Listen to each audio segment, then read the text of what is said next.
Gonna get one more chapter done, and then I got to get to work.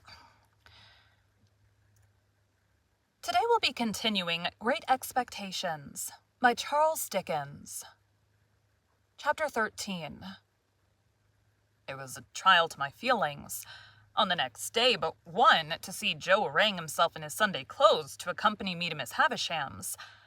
However, as he thought his court suit necessary to the occasion, it was not for me to tell him that he looked far better in his working dress. Rather, because I knew he made himself so dreadfully uncomfortable, entirely on my account, and that it was for me he pulled up his shirt collar so very high behind that it made the hair on the crown of his head stand up like a tuft of feathers. At breakfast time, my sister declared her intention of going to town with us, and being left at Uncle Pumblechook's and called for, when we had done with our fine ladies, a way of putting the case, from which Joe appeared inclined to argue the worst. The forge was shut up for the day, and Joe inscribed in chalk upon the door, as it was his custom to do on the very rare occasions when he was not at work, the monosyllable "hout," accompanied by a sketch of an arrow supposed to be flying in the direction he had taken. We walked to town, my sister leading the way in a very large beaver bonnet, and carrying a basket like the Great Seal of England in plaited straw, a pair of pattens, a spare shawl, and an umbrella, though it was a fine bright day. I'm not quite clear whether these articles were carried penitentially or ostentatiously, but I rather think they were displayed as articles of property, much as Cleopatra or any other sovereign lady on the rampage might exhibit her wealth in a pageant or procession. When we came to Pumblechook's, my sister bounced in and left us. As it was almost noon, Joe and I held straight on to Miss Havisham's house. Estella opened the gate as usual, and the moment she appeared, Joe took his hat off and stood weighing it by the brim in both his hands, as if he had some urgent reason in his mind for being particular to half a quarter of an ounce. Estella took no notice of either of us, but led us the way that I knew so well. I followed next to her, and Joe came last. When I looked back at Joe in the long passage, he was still weighing his hat with the greatest care, and was coming after us in long strides on the tips of his toes. Estella told me we were both to go in, so I took Joe by the coat cuff and conducted him into Miss Havisham's presence. She was seated at her dressing table and looked round at us immediately. "Oh," said she to Joe, "you are the husband of the sister of this boy." I could hardly have imagined dear old Joe looking so unlike himself, or so like some extraordinary bird, standing as he did speechless, with his tuft of feathers ruffled, and his mouth open as if he wanted a worm. "You are the husband," repeated Miss Havisham, "of the sister of this boy." It was very aggravating, but throughout the interview Joe persisted in addressing me instead of Miss Havisham. "Which I mean to say, Pip," Joe now observed in a manner that was at once expressive of forcible argumentation.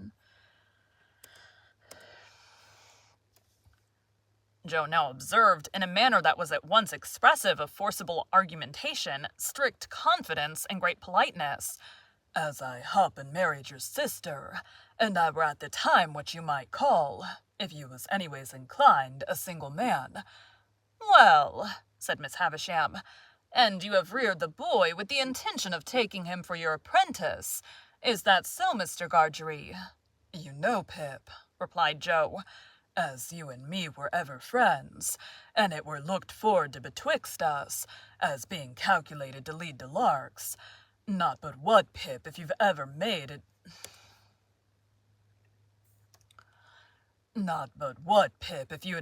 objections to the business, such as its being open to black and sut or such like, not but what they would have been attended to, don't you see?" "Has the boy," said Miss Havisham,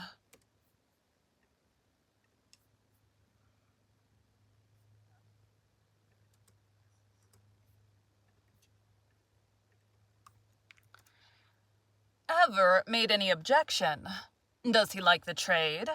"Which it is well beknown to yourself, Pip," returned Joe, strengthening his former mixture of argumentation, confidence, and politeness, "that it were the wish of your own heart." I saw the idea suddenly break upon him that he would adapt his plan I saw the idea suddenly break upon him that he would adapt his epitaph to the occasion before he went on to say, and there weren't no objection on your part, and Pip, it were the great wish of your heart. It was quite in vain for me to endeavour to make him sensible that he ought to speak to Miss Havisham. The more I made faces and gestures to him to do it, the more confidential, argumentative, and polite he persisted in being to me. "Have you brought his indentures with you?" asked Miss Havisham. Well, Pip, you know, replied Joe as if that were a little unreasonable. You yourself see me put 'em in my 'at, and therefore you know as they're here. With which he took them out and gave them, not to Miss Havisham, but to me. I'm afraid I was ashamed of the dear good fellow. I know I was ashamed of him when I saw that Estella stood at the back of Miss Havisham's chair, and that her eyes laughed mischievously.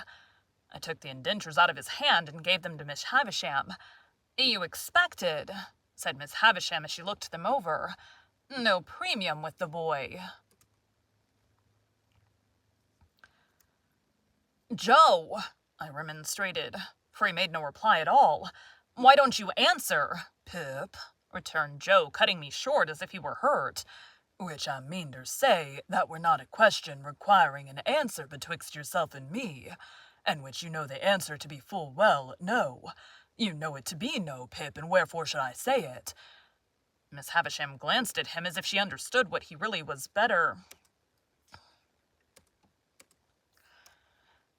Miss Havisham glanced at him as if she understood what he really was better than I had thought possible. Seeing what he was there, and took up a little bag from the table beside her. "Pip has earned a premium here," she said, "and here it is. There are 25 guineas in this bag. Give it to your master, Pip." As if he were absolutely out of his mind with the wonder awakened in him by her strange figure in the strange room. Joe, even at this pass, persisted in addressing me. "This is very liberal on your part, Pip," said Joe, "and it is as such received and grateful welcome, though never looked for far nor near nor nowheres. And now, old chap," said Joe, conveying to me a sensation first of burning and then of freezing, for I felt as if that familiar expression were applied to Miss Havisham. "And now, old chap, may we do our duty. May you and me do our duty both on us by one and another, and by them which your liberal present have conveyed to be, for the satisfaction, mind of, them as never." Here Joe showed that he felt he had fallen into frightful difficulties, until he triumphantly rescued himself with the words, "And from myself, far be it." These words had such a round and convincing sound for him that he had said them twice. "Good-bye, Pip," said Miss Havisham. "Let them out, Estella." "Am I to come again, Miss Havisham?" I asked. "No. Gargery is your master now. Gargery, one word." Thus calling him back as I went out of the door, I heard her say to Joe in a distinct, emphatic voice, "The boy has been a good boy here, and that is his reward. Of course, as an honest man, you will expect no other and no more."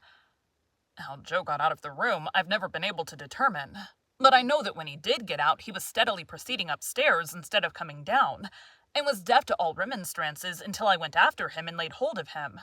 In another minute we were outside the gate, and it was locked, and Estella was gone. When we stood in the daylight alone again, Joe backed up against a wall and said to me, "Astonishing." And there he remained, so long saying astonishing at intervals so often, that I began to think his senses were never coming back. At length he prolonged his remark into, "Pip, I do assure you, this is as... Pip, I do assure you, this is astonishing." And so by degrees became conversational and able to walk away. I have reason to think that Joe's intellects were brightened by the encounter they had passed through, and that on our way to Pumblechook's he invented a subtle and deep design. My reason is to be found in what took place in Mr. Pumblechook's parlor, where, on our presenting ourselves, my sister sat in conference with that detested seedsman. "Well," cried my sister, addressing us both at once, "and what's happened to you? I wonder you condescend to come back to such poor society as this. I am sure I do."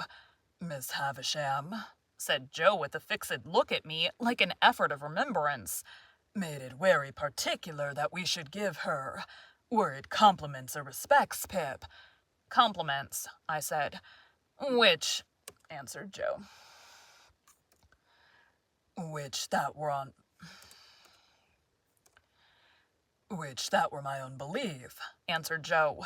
"Her compliments to Mrs. J. Gargery." "Much good they'll do me," observed my sister, but rather gratified too. "And wishing," pursued Joe with another fixed look at me, like another effort of remembrance, "that the state of Miss Havisham's health were sich as would have allowed, were it, Pip?" "Of her having the pleasure," I added. "Of ladies' company," said Joe, and drew a long breath.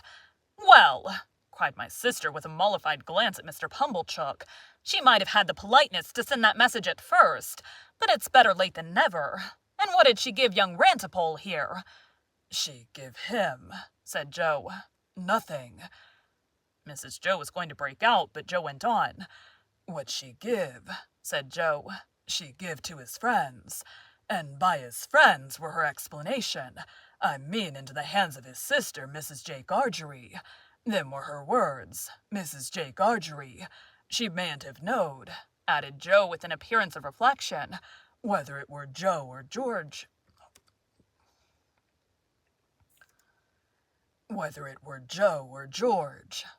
My sister looked at Pumblechook, who smoothed the elbows of his wooden armchair and nodded at her and the fire.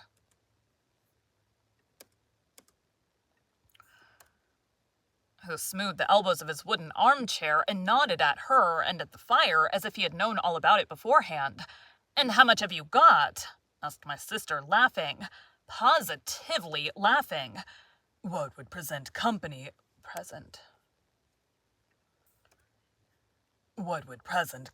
say to £10? demanded Joe. "They'd say," returned my sister curtly, "pretty well. Not too much, pretty well. It's more than Joe." "It's more than that, then," said Joe. That fearful impostor Pumblechook immediately nodded and said as he rubbed the arms of his chair. Pumblechook. "Mrs. "It's more than that, Mum." "Why, you don't mean to say," began my sister. "Yes, I do, Mum," said Pumblechook. "But wait a bit. Go on, Joseph. Good in you, go on." "What would present company say," proceeded Joe, "to £20? "Handsome would be the word," returned my sister. "Well, then," said Joe, "it's more than £20. That abject hypocrite Pumblechook nodded again and said with a patronizing laugh, "It's more than that, Mum. Good again, follow her up, Joseph." "Then to make an end of it," said Joe, delightedly handing the bag to my sister, "it's £25. "It's £25, Mum," echoed the basest of swindlers, Pumblechook, rising to shake hands with her. "And it's no more than your merits, as I say when my opinion was asked."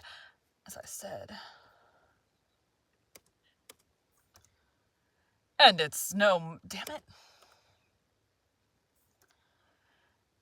more than your merits, as I said when my opinion was asked, and I wish you joy of the money." If the villain had stopped here, his case would have been sufficiently awful, but he blackened his guilt by proceeding to take me into custody with a right patronage that left all his former criminality far behind.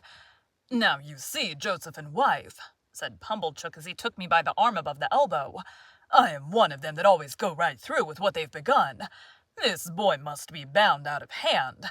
That's my way, bound out of hand." "Goodness knows, Uncle Pumblechook," said my sister, grasping the money, "we're deeply beholden to you." "Never mind me, Mum," returned that diabolical corn chandler. "A pleasure's a pleasure all the world over. But this boy, you know we must have him bound. I said I'd see to it, to tell you the truth." The justices were sitting in the town hall near at hand, and we at once went over to have me bound apprentice to Joe in the magisterial presence. I say we went over, but I was pushed over by Pumblechook, exactly as if I had... As if I had...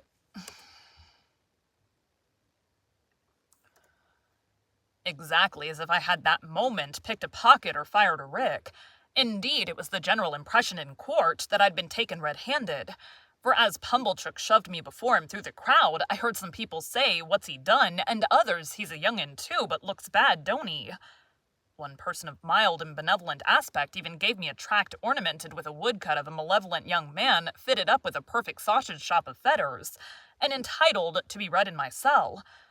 The hall was a queer place, I thought, with higher pews in it than a church, and with people hanging over the pews looking on, and with mighty justices, one with a powdered head leaning back in chairs with folded arms, or taking snuff, or going to sleep, or writing or reading the newspapers, and with some shining black portraits on the walls which my unartistic eye regarded as a composition of hardbake and sticking plaster. Here, in a corner, my indentures were duly signed and attested, and I was bound, Mr. Pumblechook holding me all the while as if we had looked in our own way to the scaffold, to have those little preliminaries disposed of. When we had come out again, and had got rid of the boys who had been put into great spirits by the expectation of seeing me publicly tortured, and who were much disappointed to find that my friends were merely rallying round me, we went back to Pumblechook's. And there my sister became so excited by the 25 guineas that nothing would serve her but we must have a dinner out of that windfall at the Blue Boar, and that Pumblechook must go over in his chaise cart and bring the Hubbles and Mr. Wopsle. It was agreed to be done. My stomach.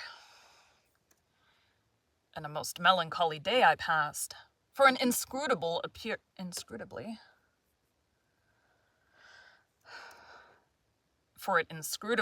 to stand to reason in the minds of the whole company that I was an excretions.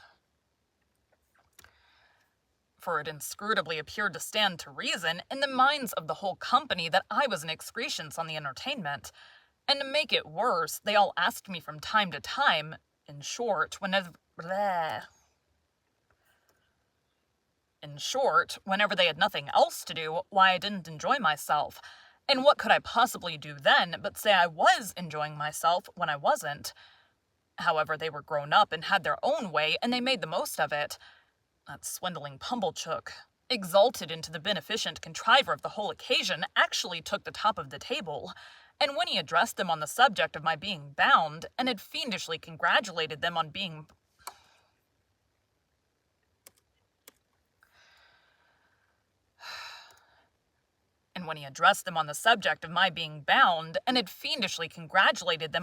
liable to imprisonment if I played at cards, drank strong liquors, kept late hours or bad company, or indulged in other vagaries which the form of my indentures appeared to contemplate as next to inevitable, he placed me standing on a chair beside him to illustrate his remarks.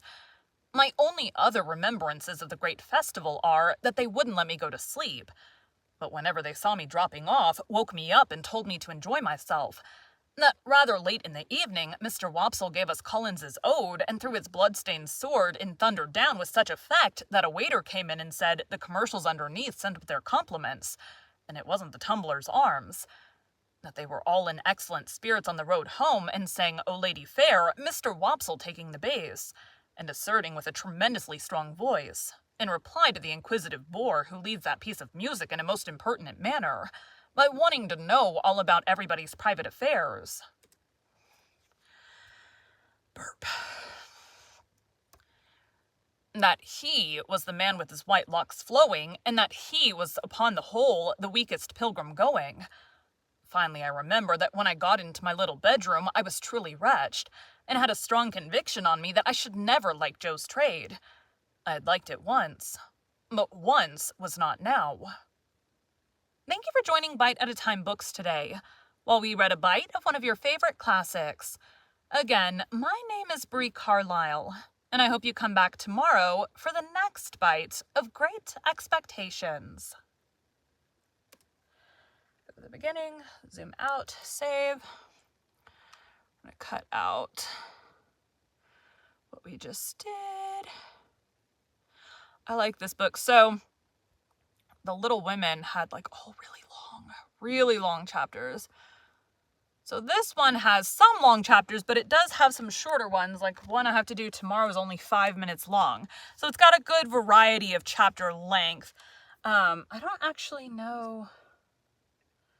I think there's some longer ones too, but most of them are under 30 minutes. Most of them. So anyways, thanks guys.